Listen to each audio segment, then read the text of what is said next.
Cost, if you work it out per month, very small, because once you've bought the boat, which is about £1,400, then, and you buy a next one, it's probably cost you £200, £300 to replace it, which if you work that out over a monthly basis is a very small amount of money.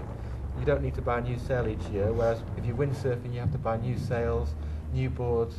You don't turn up with 3 boards and people think you're a wally.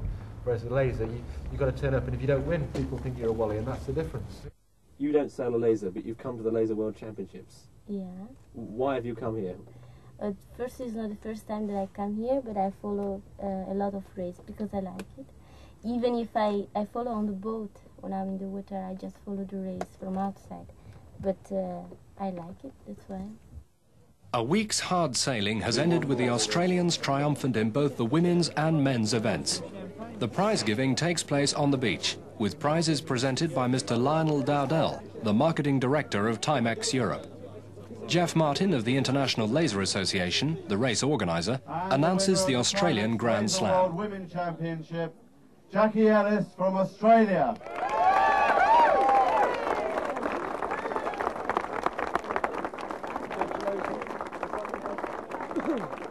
We're going to need you to stand sideways on and give us a nice smile. Good smile. What a week for you, eh? Great. Well done. The winner of the Timex Laser World Championship 1988 in Falmouth is Glenn Burke of Australia.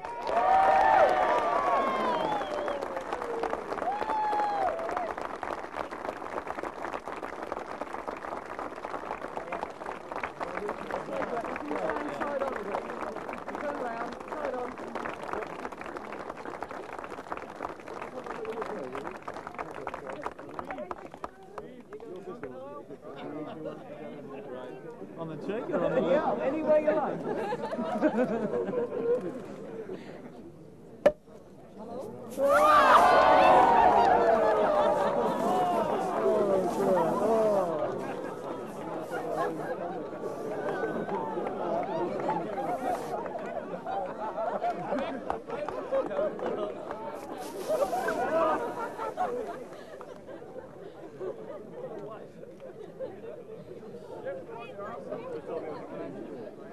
When you win a World Championships in lasers, you know that you've done well, because there's so many good guys sailing lasers that to win a Worlds is something really good.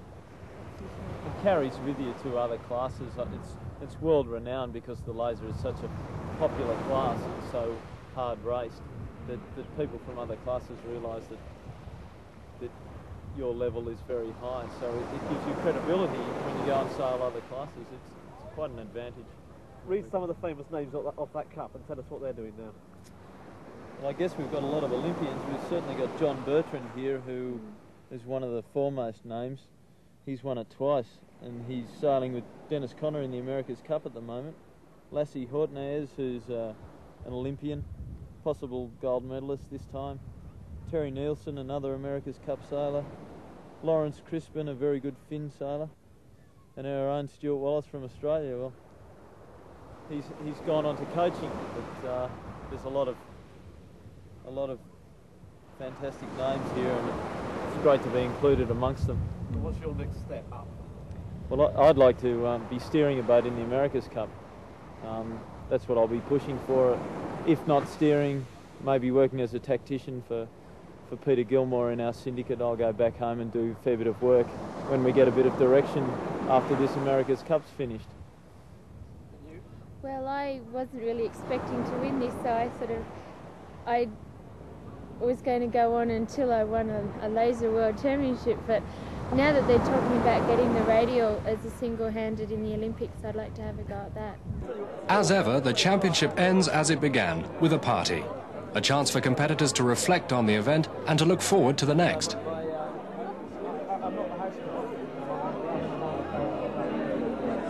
I enjoy it very much, but too heavy wind for me in Japanese. It was windy, it was good though. Yeah? But there was some light wind races. So they made a bit of a better championship. Sorted out who was quick in light winds as well.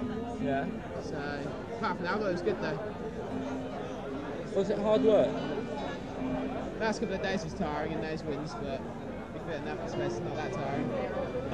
I think it's been a hell of a week, and I think it's been a knockout for Timex, for Laser, and all the competitors. It's been very successful. Tremendous. For Jackie Ellis and Glenn Burke, success. For the others, there's always next year.